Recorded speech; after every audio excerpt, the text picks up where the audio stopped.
अस्सलाम वालेकुम व्यूवर्स, जैसा कि मैंने अपनी पिछली वीडियो में बताया था कि आपको जॉब सर्च के लिए बहुत ज़रूरी है कि एक अच्छा प्रोफेशनल सीवी बनाएं।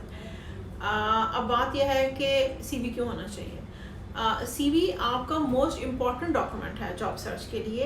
ये आपका नुमाइंदा है आपकी गैर मौजूदगी में, इसने आपको रिप्रेजेंट करना है, सो इसको बेहतरीन होना चाहिए। और जैसा मैंने पहले भी कहा कि जो कोई रिक्रूटर होता है वो 20 या 25 सेकंड एक सीवी पर लगाता है, इससे पहले कि वो डिसाइड करे कि उसको सिलेक्ट करेगा या रिजेक्ट करेगा।